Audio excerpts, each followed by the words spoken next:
Live, local, now. Good evening. Our top story tonight. It has been more than 3 months since the beating death of a Rancho High School teenager. Now, this case is far from over to hold those responsible for taking the life of 17-year-old Jonathan Lewis. We thank you for joining us here at 6. I'm Denise Valdez. I'm David Charnes. The pain is also far from over for his family, and his mother is now talking about her loss. 8 News Now anchor Ozzie Mora joining us in studio with her effort to prevent this from happening to another family. Ozzie. Denise, Melissa Reddy is constantly shaking from anxiety after what happened to her son, Jonathan Lewis. For the first time, she is speaking to 8 News Now, sharing her pain with me and how she is trying to move forward from the loss. Melissa Reddy is trying to adjust to her new life without her crystal blue-eyed son. Every single day is a struggle for me. My son is dead.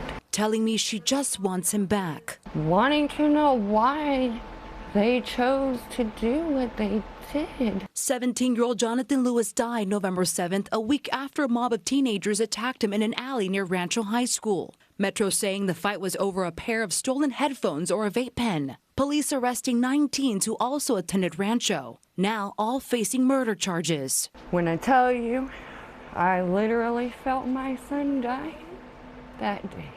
I felt it. And then disturbing videos going viral showing the beating. I can't imagine losing a son, but I can't imagine having to see the video of what happened. How do you even handle that? I hate seeing that video.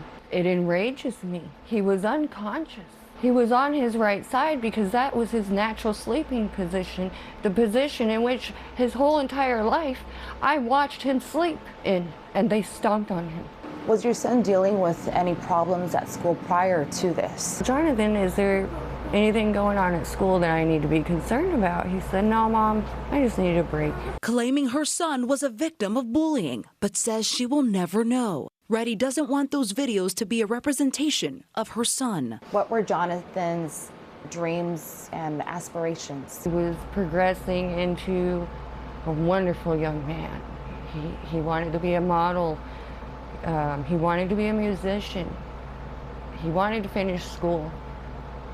He had hopes and dreams of becoming a husband one day. Her bed filled with meaningful moments and even despair. Has Jonathan's heartbeat.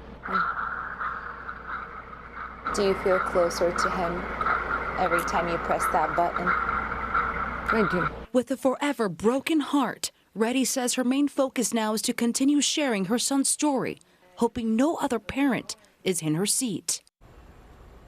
While still sharing her son's story, Reddy tells me she will hold a peaceful rally tomorrow to stand with Jonathan and raise awareness about bullying. It will be from 9 in the morning until 11 in front of the Regional Justice Center. Denise. So, Ozzie, you mentioned a peaceful rally. What's really her goal of this kind of gathering then? Yeah, so Melissa tells me the goal is to educate people about her son's story. She wants everyone to know what a sweet person he was and also how dedicated he was to his 4-year-old brother. So he has a little brother as well. So it was just 3 of them the entire time. You know, she wants to continue raising awareness, like I mentioned, about bullying, and hopefully this will catch the interest of so many people to continue raising awareness. Now, like I said, the interesting thing about here, Denise, about all of this is that the group behind this rally, they're all strangers. So she doesn't know any of these people. And the good thing also is that they've been her biggest support yet. So that's where she's been getting the energy and her faith from this entire time. Yeah, she's got a long road of healing. You can clearly tell. Absolutely. Ozzie, thanks for that. Now, as for the teens accused in Jonathan Lewis's deadly beating, there is a 10th person of interest who is still at large.